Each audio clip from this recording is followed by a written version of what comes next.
Well, good afternoon, folks. I welcome you to a webinar on tools for small groups. I hope this will be helpful for you. Please note that if you have questions during the process, please feel free to type those in on your panel that probably shows up on the right side of your screen. But I welcome you to this small group webinar. I want to introduce you to the folks who are going to be leading this. Okay, if I can get my screen to move. There we go.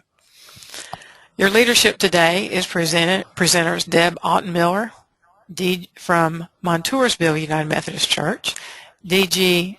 Giordano, who is at First United Methodist Church in Williamsport, and I am Ann Horton, Director of Camp and Retreat Ministry for the conference, and also works with a small group.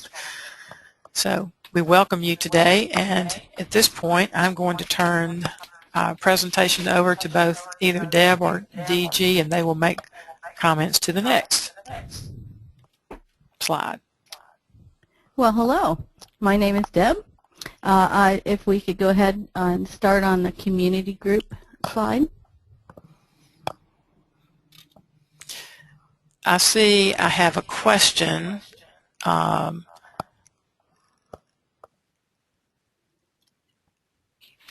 If Robin, if you have a question, if you will type that in, that would be greatly appreciated. Okay, next slide.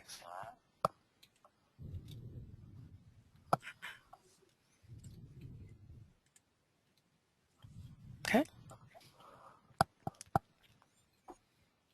Go right ahead. And the only slide that I have right now is tools for small groups. Same here. Okay, the only thing they can see is tools for small groups. It's not showing. Slide 2. Okay, now can you see it? Yes, lovely. Yes. Great. Yes. Okay. What is a small group? A community of up to 12 adults gathering together for a balanced group experience of building relationships, Bible study and application, prayer and serving. Note that this is an organic process and it will take time to grow into. It will develop as a natural outcome of a healthy group, but it won't all happen at once. You'll see your groups develop at different paces and in different ways.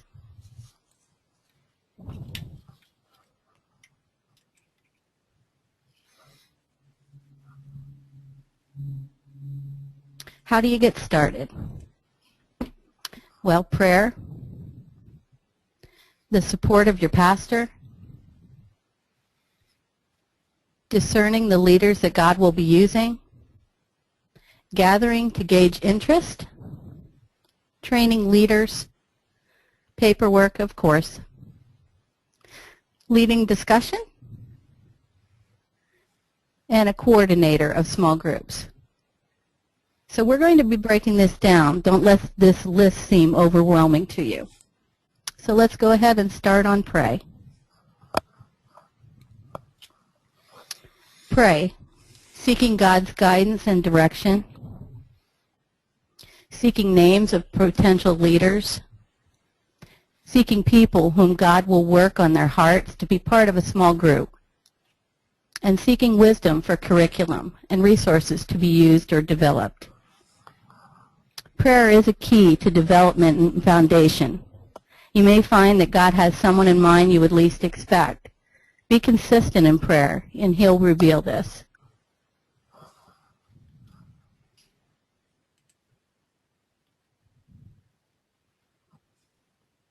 The support of your pastor. Discussion as to small group importance for your church. The support of the pastor is key to development and foundation of group life. They're your champion from the pulpit. If you're viewing this webinar from a pastor's chair, we need you to be our champion. We need you to pray for us, to support us, to encourage us, to be in a small group yourself. Some ideas or suggestions. Show your pastor why group life is important.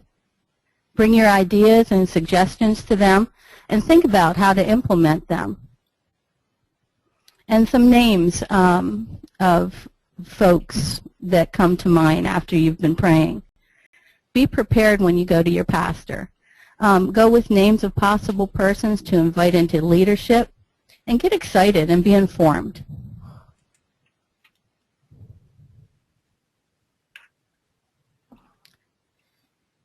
Discerning the leaders that God will be using. Have a personal relationship with God, a personal relationship that's growing. Partner with the purpose and the vision of small groups. So align your vision and your mission of your group life with the church's vision and mission. You can be flexible, and be flexible in that not all leaders will not lead the same way.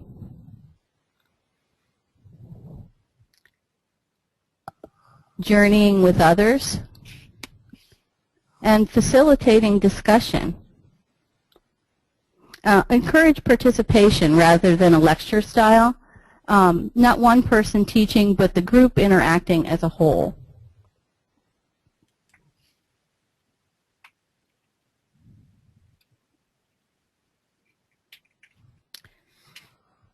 Gathering to gauge interest. Have a group meeting to talk about small groups. Have a meeting of persons interested. Attend.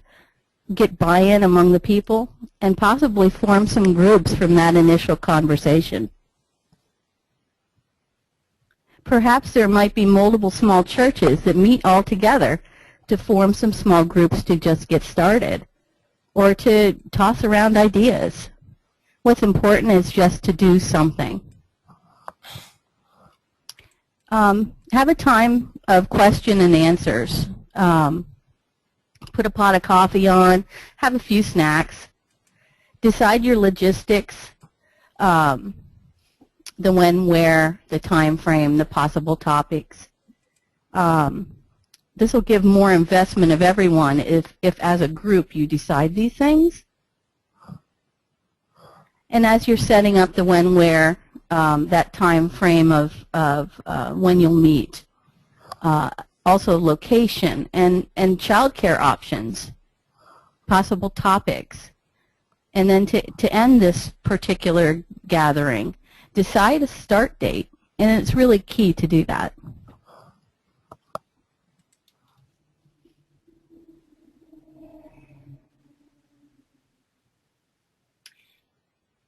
This is DG talking now. I'm going to say a few things about training of these leaders once you've identified them. When you are looking for leaders, you want to make sure that you invite leaders who know Christ as their personal Savior. So that's something you'll want to say at the outset when you're training them. You need leaders who are going to partner with the vision of your church. So we have an example there of a vision: connect, grow, serve, and go. That's the vision at Deb's church. It's not going to work if you have leaders who want to be lone rangers and don't have buy-in with the vision. So you definitely want leaders who are going to be supportive of your mission, your vision at your church. Able to grow in leadership. I don't look for leaders who are all polished necessarily. They don't have to be somebody who knows the Bible even deeply.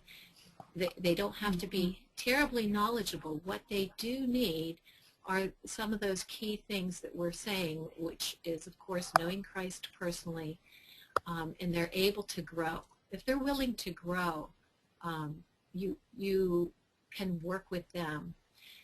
The other thing, you want somebody who, in their love for God, then they know how to love the people as well. They don't have to be outgoing necessarily. Some of my very best leaders are quiet people. They have a quiet love for God, and they have a quiet love for people. So you might want to look for people that don't come to mind at first, because leaders can be of all types. It's like Deb said earlier about not all leaders leading in the same way. You're not going to find all the same kind of person either to be your leader as far as personality. You want a prayerful person. When I train leaders, I ask that they strive to pray daily for each member of their small group.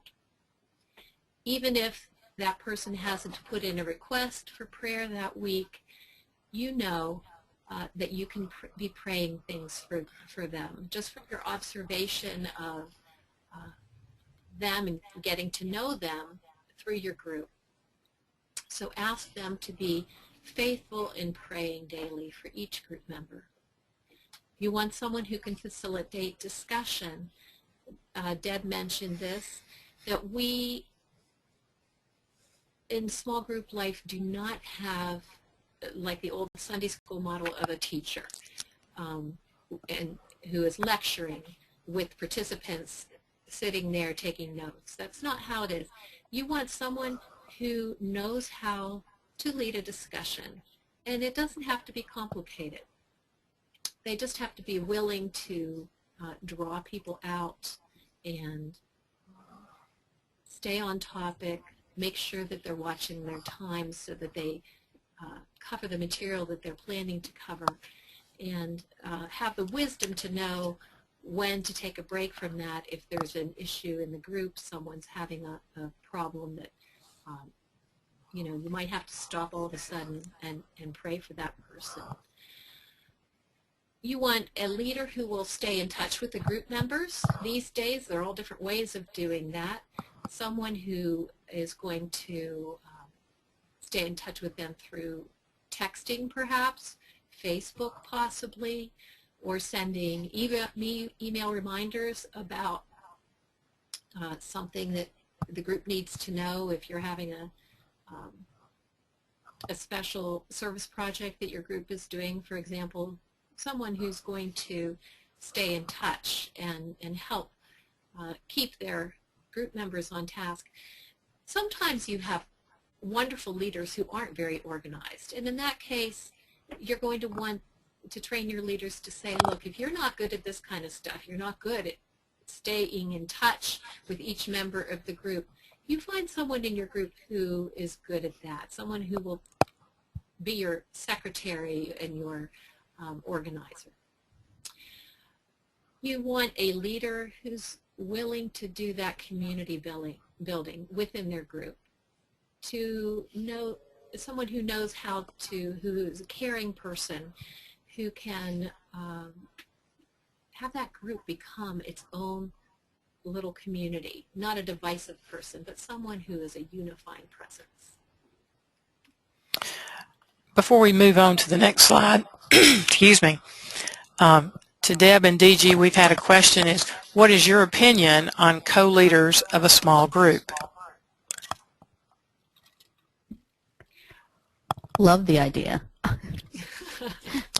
We have varied groups within our church. Some of the groups have co-leaders that one or two folks in the group take turns leading. Some of our groups, the entire group takes turns leading. I always encourage co-leaders.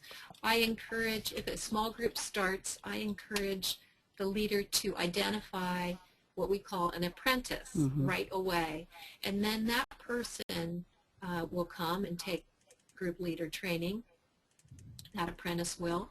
And then the leader can gradually allow that apprentice to do more and more as they lead in the group. So the apprentice can get to the point where they are fully capable of leading the group as they've been brought along. I also have groups where it's co-leaders, as Deb was talking about. You know, one will lead one week and the other will lead the next week.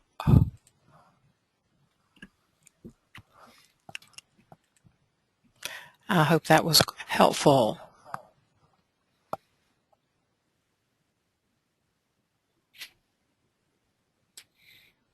Now, paperwork. One of the things I do in my leader training is just tackle the paperwork, asking them to be willing to use the small group roster, and I have one for them that they can make copies of for the future, or they can pick up copies, print them off from our church website. That really helps me in our church, where we have quite a few groups.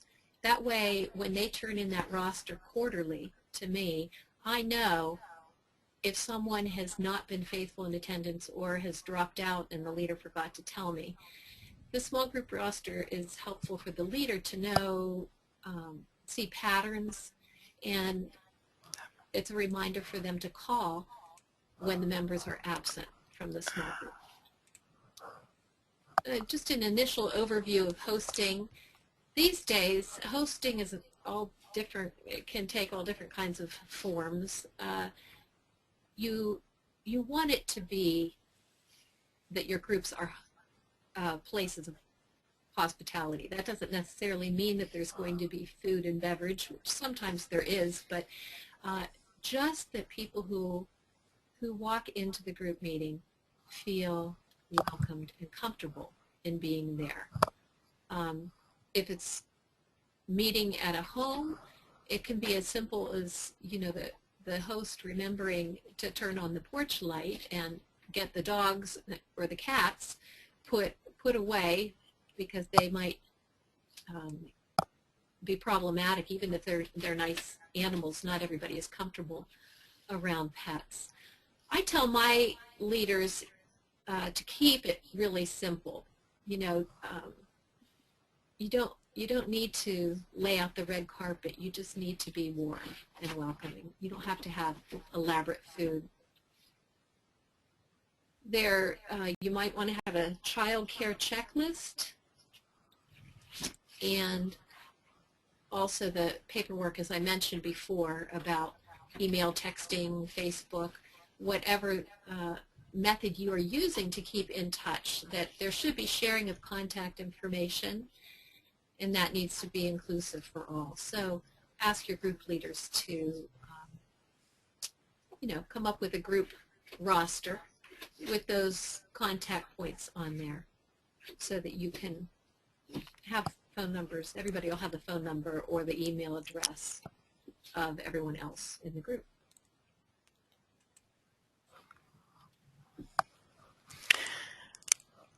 Okay, this is Ann Horton talking.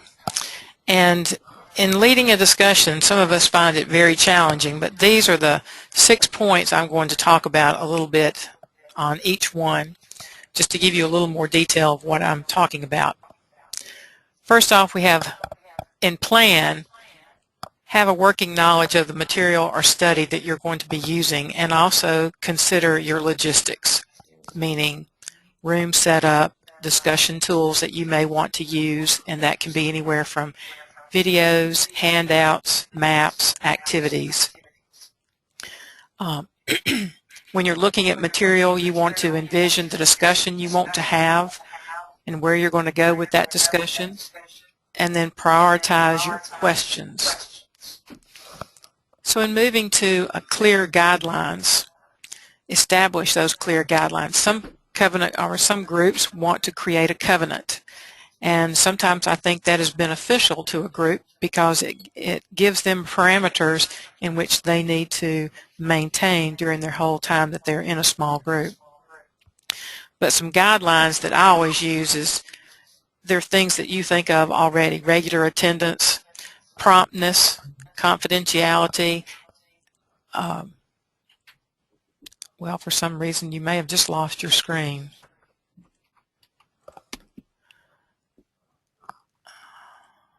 I've lost it. Yeah. Did it come back? Okay. It's back. Apologize for that, so I don't know what transpired. Talking about promptness, strive to have your group members there on time as much as possible, or if they're going to be late, Hopefully they can send a quick message to someone, whether it's by text or email. Maintain that element of confidentiality throughout your small group, because then they will feel much safer about disclosing things in some of the times that you have sharing of issues or prayer concerns. They may want to get a little more in-depth, and they need to know that what they share in that group is going to stay within that group. So that's highly important and very important. Be respectful of language, even in disagreements. Sometimes we can get off track and say inappropriate things or inappropriate words that makes both parties look bad. So be respectful of language.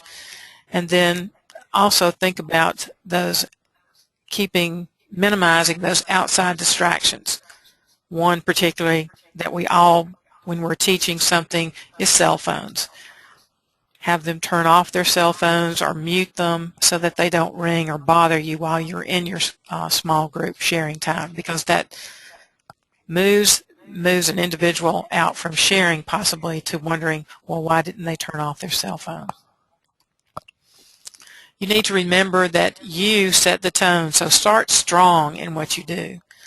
Your level, your willingness to share is the model of which that small group is going to take. So if you ask the question, and it may be a basic question, a group building question, even to the point of, what's the most meaningful time in your day? Well, for some folks, for me, I'm a morning person, so morning is going to be the time that I'm going to share. Other people might choose something different, but you need to set the tone by responding to that question initially. So as you're getting set to start this discussion, always remember to pray for courage and guidance. 9 times out of 10 will always lift up a prayer for strength or encouragement or wisdom when I start in small group times. And it's always wise to, as some of us don't like to do sometimes, but preparation will increase your confidence and your strength in being able to lead that small group. Also, in starting strong, you want to start discussion goals up front. Set those up front. State them and stick to them. So like this evening before a group is over with, I hope that we can address these questions that I have put up on the board so that they at least see what maybe 3 or 4 or 5 questions you might have.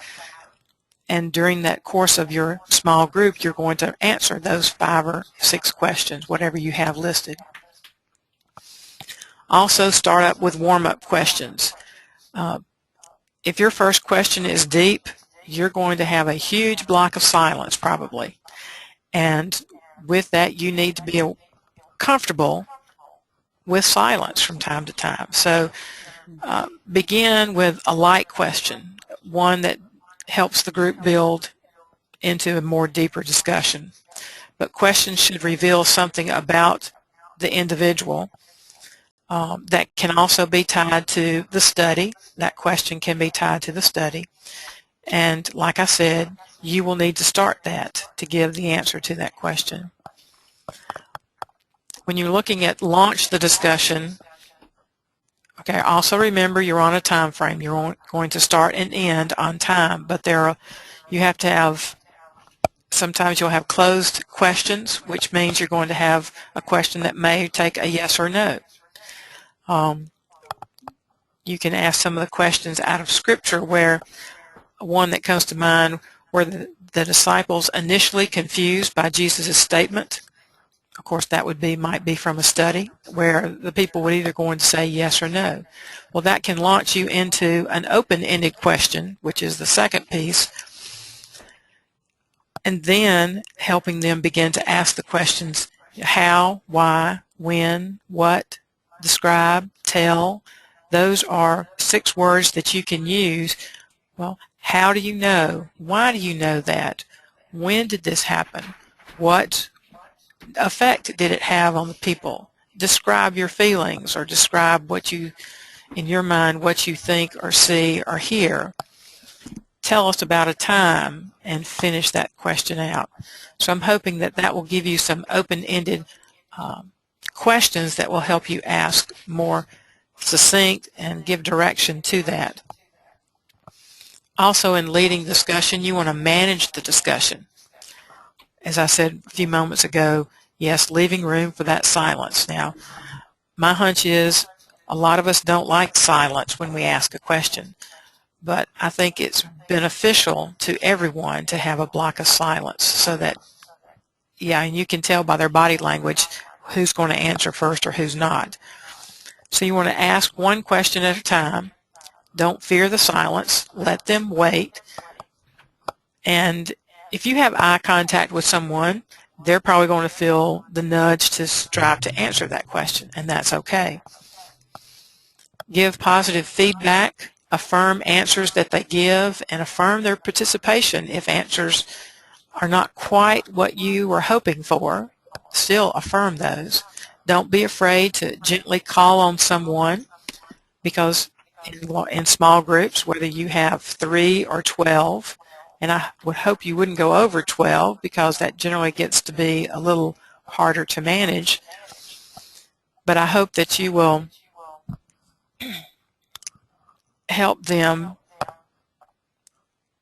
strive to, excuse me, pick on those who are more a little on the introvert. You're not picking on them, I shouldn't say it that way, but let them respond if need be. Or if you have a group of 12, you can break the group down into 2s, 3s, or 4s to where people who may be introverted can respond more easily in a smaller group than they can with a total group.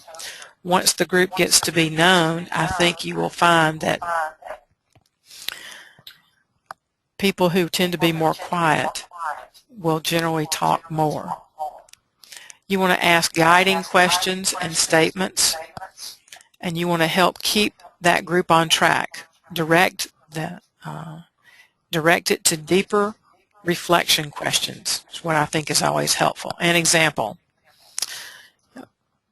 someone may share a story, so you can say, "That's a great story, Paula. Appreciate your sharing that, but let me ask the question, how would our lives look if we followed the example of Paula's friend?" Or, what else do you think Paul was trying to convey to the Corinthians in this particular story? So that way you're giving guiding questions to help them begin to think, to become part of that story. You can ask probing questions. Seek further insight. You're challenging people's assumptions at that point. So there are times when you may need to ask probing questions. But then we also have to ask those clarifying questions so that we're helping not just yourself, but others in the group to understand a point. And hopefully we can reveal potential contradictions that may be showing up. An example, I'm a little confused, so could someone explain that statement to me? Or you can say it as, so based on your discussion, or based on our discussion, how are we going to support Cindy during this crisis? Those are clarifying questions at that point. Also, in managing the discussion, you want to monitor body language. Watch the signs of disconnect or discomfort. You will see some people who will cross their arms because all of a sudden they may feel like they're wanting to be apart from the group, or they may not like the way the discussion is going, so they will cross their arms. Watch people's eyes, looking down or away, scribbling on a piece of paper, shifting in their seats because there may be some discomfort there. So pay attention to those elements of body language. And then demonstrate your encouragement by leaning forward, nodding, making sure that you're still in tune with the person who may be speaking. And that helps them know that you're in tune with what's going on in the group. And the last part is common discussion problem areas.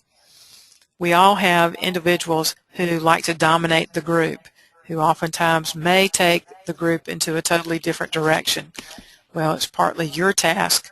The group wants you to be and to take control in those instances. So you need to come up with ways that will help bring the group back into the original conversation of what the question was or the topic that you're discussing. Another way that I like to do, if this is a new group and this may be the second or third time they've met, in groups all the time I find that people like to go back to the same seat they sat in the previous week. To help with discussion, it might be helpful that if you put place cards at each of the seats for the first couple of times, this might help you if a person directly across from you, because they're directly across from you, you catch their eye, they're ones who ask great questions and talk a great deal.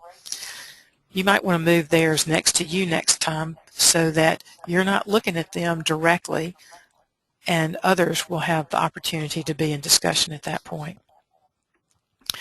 Another type, and I've talked a little bit about this, you have the timid or introvert. You want to remember that if you want them to share, you have to share first and ask them easy, non-threatening questions. You want to praise their contributions to help draw them out into the group and to help them to see that they are an important part of the group. You also, another common discussion problem area is conflict between members. Conflict isn't necessarily bad, but if you sense that conflict is becoming unconstructive, is what I would say, intervene with redirection, either another question, or you might bring about a little small piece of humor that people can laugh at. Then you can ask a more direct question to move on to something else. If it begins to be a problem, say between the two people who are discussing, that's a time where you might want to, after the group meeting, have the two talk together and you talk with them. There are times when we have to agree to disagree to help us move on, because there are sometimes some people are not going to give in. This is what I believe and I'm sticking to it, and there's no way you can convince them to change that thought. So we have to agree to disagree. And one other element there is sometimes in our discussions or our dialogue it may become too shallow.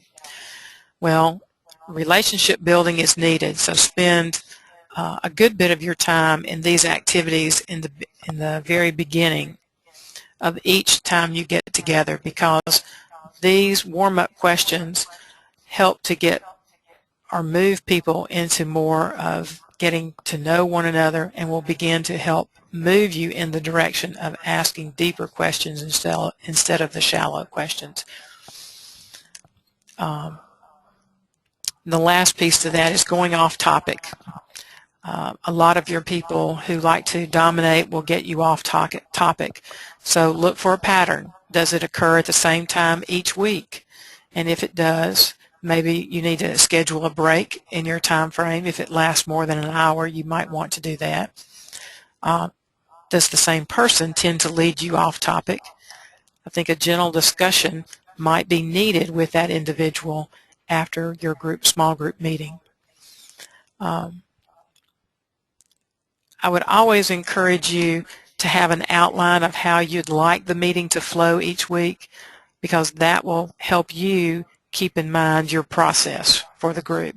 And I think that's a positive thing, because every time I do a workshop of any kind, if I'm using PowerPoint or if I'm using group discussion, I have a step-by-step outline of what I do, and I can share those oftentimes with the people when I make that presentation towards the end. So I hope that part is helpful for you.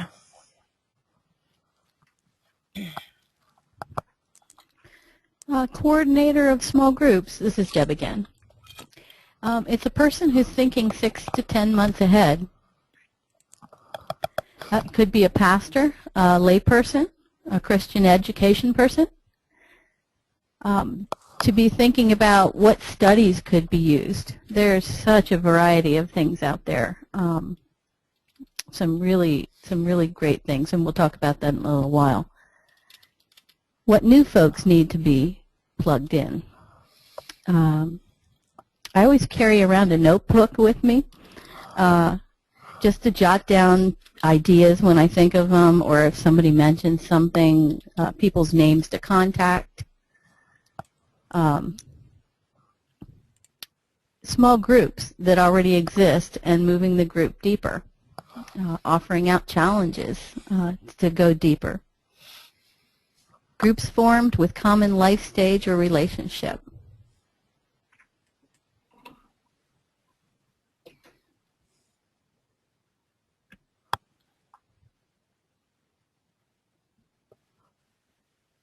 This is DG again, looking at the short-term ideas. A lot of people want to know, well, how do I start? Where would be a good place to start? So we just got together a few ideas for you, and hope that you will find these helpful. One of them is called Building Biblical Community that Deb has used. We are now using at our church a Disciples Path, 6 weeks. That's a wonderful study that focuses on the vows of membership. So it can be for new folks who are just interested in finding out what's this church about, what's the Christian life about, or it can also be our membership class. So anybody can take it, but at the end of that, then they're ready to join the church if they so choose. A study on spiritual transformation that I have enjoyed using is called Training versus Trying. There are a number of excellent studies by Adam Hamilton. He has a Lent study, there's an Advent study, and I'd encourage you to look into his studies. Most of those are pretty short term. He's got an excellent marriage study as well. For stewardship, I don't think you can do much better for a short-term study than The Genius of Generosity. That's a Chip Ingram study. It's 4 weeks. He does the teaching on a DVD, and each person has a participant guide. Very easy for you to facilitate. Life Change Bible Study is, those are Bible studies on different books of the Bible that a lot of our small groups have enjoyed using, just to focus on one particular book of the Bible. They will often use those life change studies. Go Fish by Andy Stanley is a 6-week study on sharing your faith. Our goal at our church is for people to learn that pretty early. So if you have a new person who has just taken your Disciples Path or your new member class or something of that kind, you might want to have them jump in right away with a study such as Go Fish. We're learning how to talk about Jesus right away, to share their faith right away. Those are the people, the new people, are the ones who know people outside the church. The longer we're in the church, the fewer people we are coming in contact with to share our faith. So Go Fish, we try to get that going pretty early on once people have come to our church. Both Deb and I have led Facebook small groups in the past. This might work. This is not the ideal small group. The ideal small group is everybody face to face, sitting in a circle together, sharing their lives and their hearts, as well as studying the Bible and praying together. Mm-hmm. But a Facebook small group can be helpful. We had an online small group here at our church that the college students actually signed up for. That worked out pretty well a few years ago. College students who are members of the church who had gone away, and they might be or they might not be involved in campus ministries, but this helped them stay connected to the church and to one another. I recently led a Facebook small group study where I posted the lessons that I had written. Another way you can do it is everybody gets hold of the same book or study guide, and you post answers whenever it's convenient for you. So Facebook small groups can work if you have people who would love to be part of group life, but they work very strange schedules. We had a firefighter in that group who worked 3 days on and 3 days off. We had a woman who had moved from this area to another town a couple hundred miles away. She was an active participant in that Facebook group. We had people join who were not part of our church, and that was helpful because if they are looking for a church, they could get to know something about our church, about people at the church from a safe distance. So a Facebook small group is something you might want to consider. The leader really has to be proactive. It's too hard for people to just not do the work, not make postings. You'll find that if you have 12 people sign up, maybe half of them are going to really do well and get connected with this. So as I said, it's not ideal, but it's it can work in some situations. Long-term ideas. I recommend the story, Randy Frazee, and that is a book that is sort of the Reader's Digest condensed version of the Bible. But what it is, it's the Bible that's been condensed and put in chronological order using the NIV version of the Bible, but it's not the whole Bible. So it is an overview, though, and it's easy to read. It reads like a novel. Chapters and verses have been taken out of it.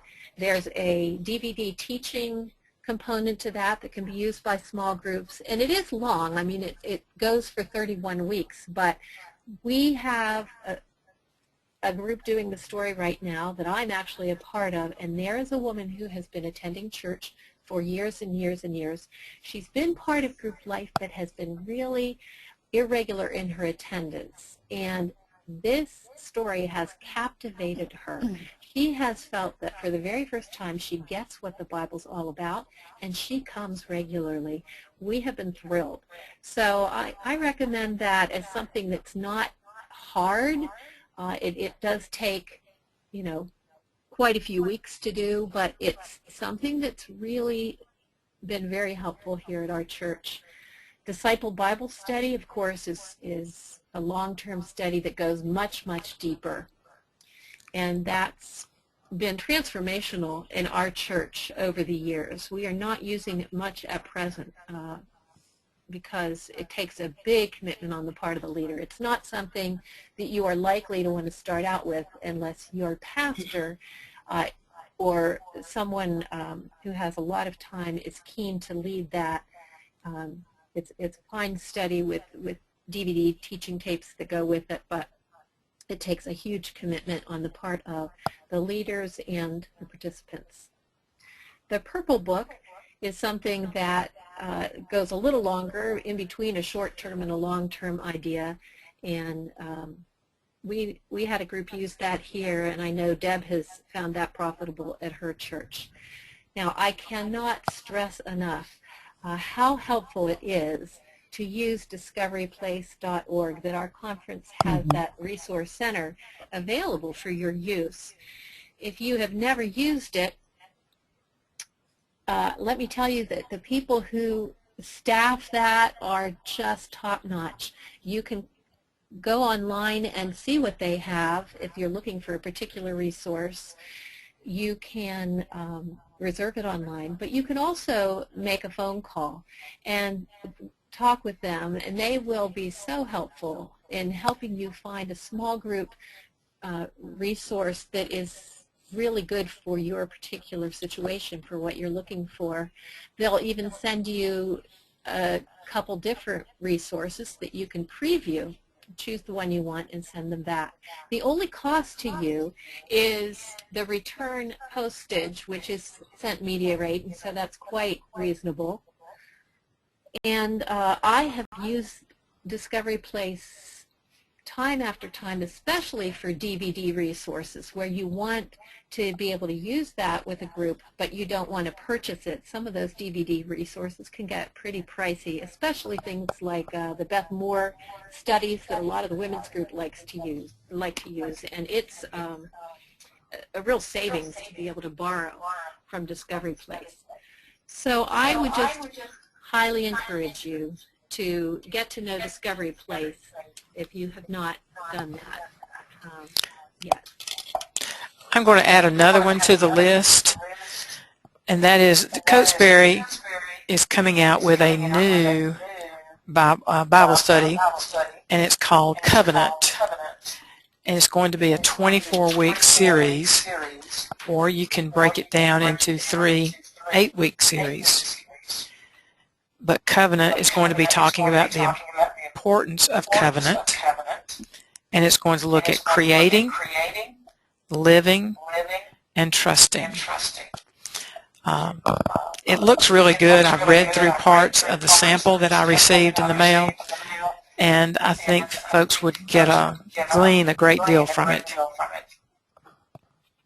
So just one more long-term suggestion.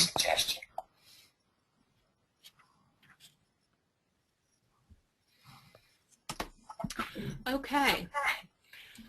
Today we are giving you some of the basic training on leading a group, and so when you're looking at ongoing training for your leaders, as I mentioned earlier when we were talking about apprentices in answering that one question, you'll want to continue to have basic leading of a group, how that works, and you'll want to have a plan for that, how you're going to do that, and get the apprentices or people who may be interested in leading today, get them together.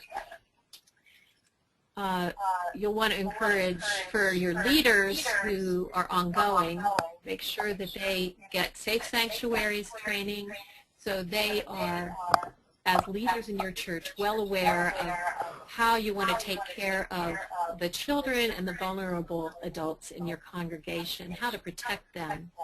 It's very helpful, and Anne leads those trainings from time to time, and I can vouch for how helpful and wonderful they are. Boundaries training is another training that is useful for leaders. You can get that offered. You'll see that through the quick link.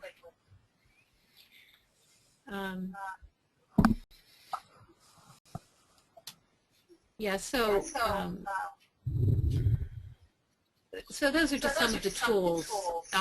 We also have ongoing training where if there's a situation that has come up in one group or another and it keeps coming up, we see that our leaders would find a helpful seminar on a topic. So, for example, we had a psychologist and counselor who's a member of our church come and lead a workshop on that. When we had a lot of deaths, and so he was leading on grief, how leaders can help people in their groups through grief, what to say, what not to say, and had a helpful packet for us. So there are a number of things that you might want to do to get your leaders together and have ongoing training sessions with them.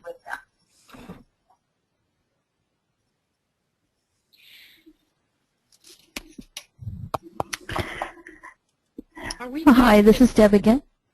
Aren't we doing, did we skip a slide?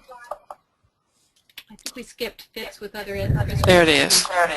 Ah, yes. Okay. We don't need to say a lot about this.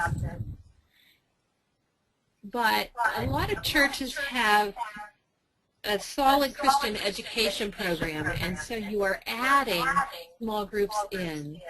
They do not need to be a replacement. If you have thriving adult Sunday school classes or thriving discipleship classes that like Disciple Bible Study, that is not considered to be part of a small group, then you don't want to throw those helpful groups out, those helpful Christian ed groups.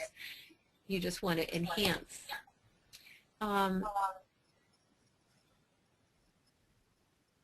Small groups can be a creative way to get people into a discipleship path. As I was talking earlier when we were going over some of the short-term resources, we have a clear path at our church. When people are new, they take a disciples path, and then we have plans for next steps for them. And you may want to be doing that, thinking, as Deb had said earlier, thinking 8 to 10 months ahead, and what do we suggest as next steps for folks for their spiritual journey?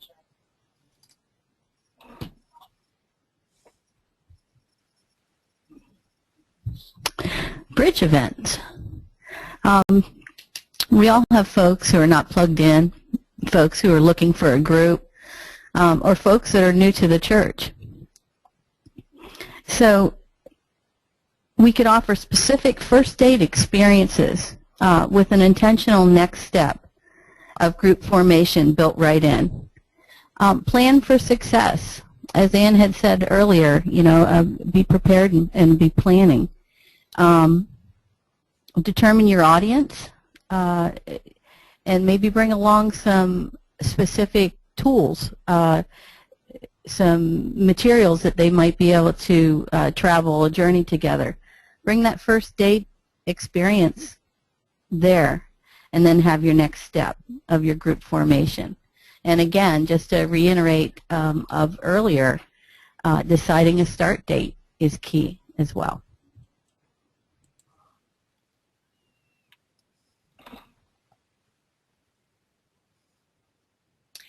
Handling prayer requests. You really want to be encouraging your groups to support one another in prayer. One of the pitfalls of a small group, however, is the people get to know each other better and better. They might want to share more and more at the prayer request time. So you'll want to state up front how you want to receive prayer requests. Some groups will have them be written requests. When you come in, there's a stack of index cards perhaps, and each person who has a prayer request to submit that day will write that down and turn that into the leader, who will share those with the group at the end of the group meeting time, and then someone will offer those up in prayer as well. Or you can have them given verbally. You will stress to your leaders that they keep them short. They teach their group members to give prayer requests, but keep them short as they share. Because you're going to want to have follow-up too. The second week or the next week, things that people have been praying about, you want to say, well, how did your husband make out with that job interview? Was he, are we still praying for him to get a job, or whatever the case may be? You want it to be personal, make it personal. Have the prayer requests be about the members in the small group or their immediate family, their immediate situation. Sometimes people want to share prayer requests that are very far afield. The neighbor's daughter in California, for example, that no one knows, and it's hard to pray meaningfully about those things. We don't want our prayer list to get so long that people feel burdened and don't even begin their prayers. So those are some of the guidelines for handling prayer requests that I would suggest.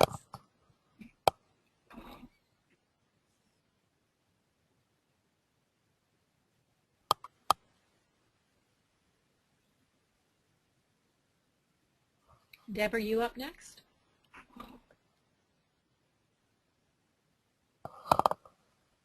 Did we lose Deb? Deb, are you there? There? There we go. Oh. Yes, I am here. Okay, partnering with another. Partnering a person with a seasoned leader can be beneficial. Partnering a new leader with a trained seasoned leader who supports the mission and vision of the small group structure, which in turn supports the mission and vision of your church, can prove highly reproducible in the discipling process. I mean, after all, what's the outcome we want to achieve? Groups of disciples who are growing into what God has planned for them, and then being prepared to disciple others.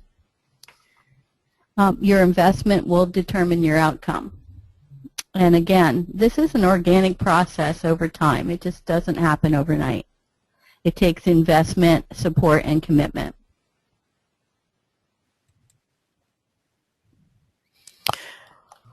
Okay, this is your time to ask questions if you have some. I hope that, or please know that this is being recorded, but also it will be posted up on the conference website at some point in the next day or two.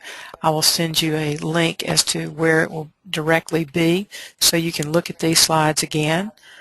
So any questions from our participants right now?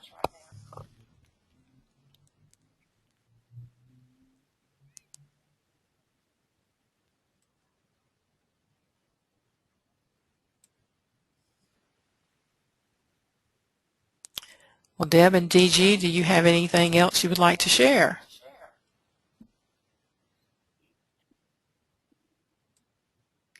I guess I would share, don't be overwhelmed if this is your first discussion on small group life.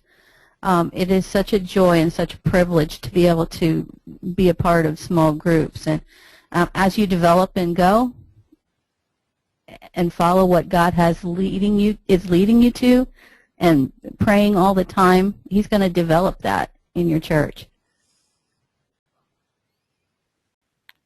And I would say that I'm sure Deb is willing, as I am willing, if you have questions, we're willing to be a resource for you to send us emails or give us a call if we can be helpful to you if something occurs to you later on from something that we've said here today. Okay, we have a question to either one of you. Here's the question. Have either of you surveyed the congregation via media to see what they want to study? I know Adam Hamilton does this.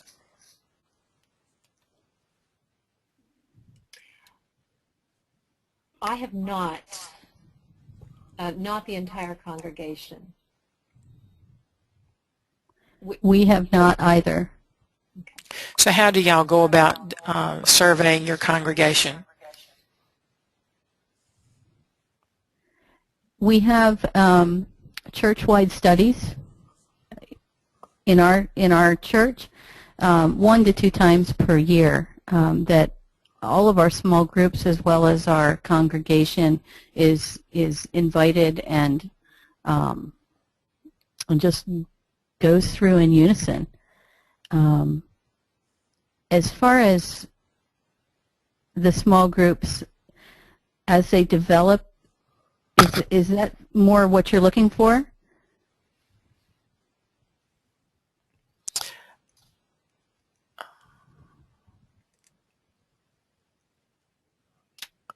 I'm trying to get the question back now. Here it is.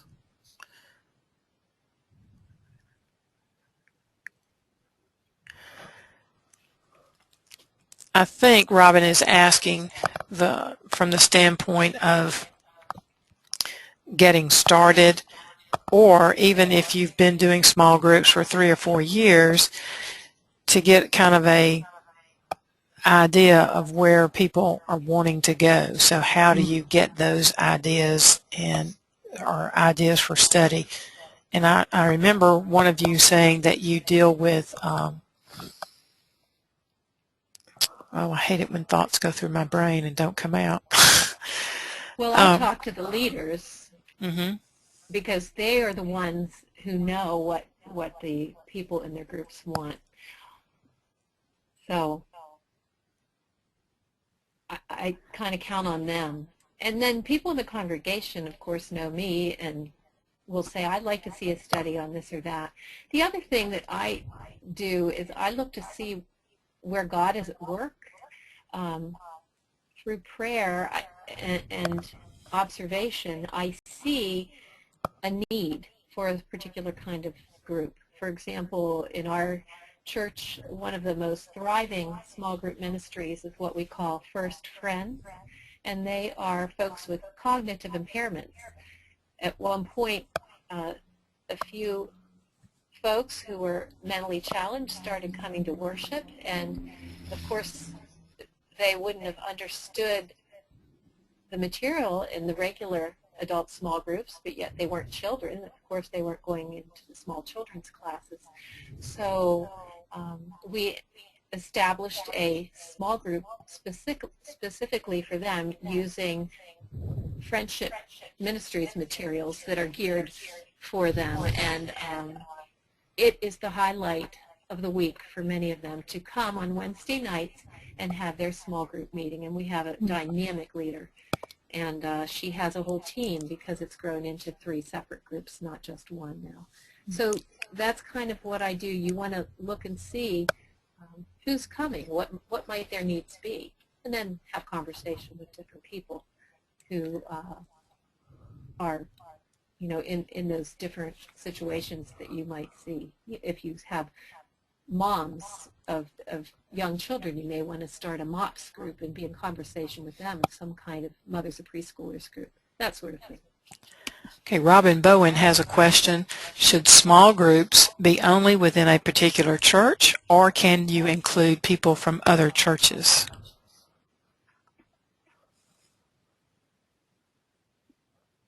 I'll answer that. Maybe Deb will want to speak to it as well. 1/3 of the people in our small groups are not members of our church.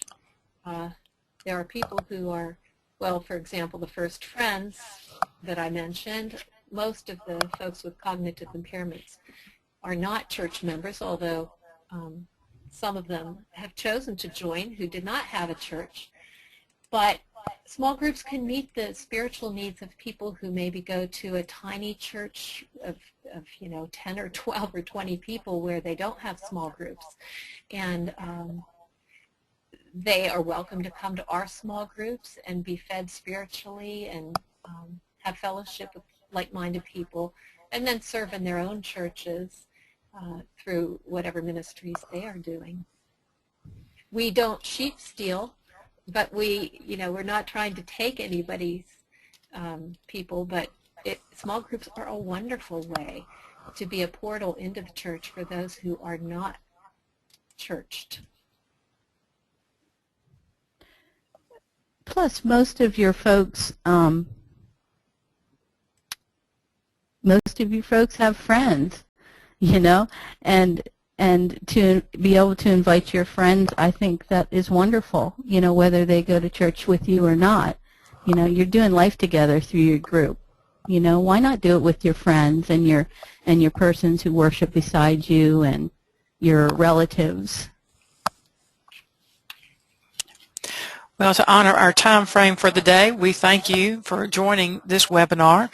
Hope it was helpful. I'll be sending out a small evaluation later this afternoon, so I hope you'll respond to that to let us know how helpful this was. So thank you again for your time, and please know I'll send you a link to where you can view the PowerPoint that we shared this day.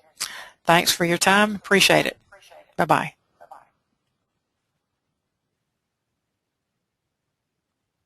Ann, are you still on there?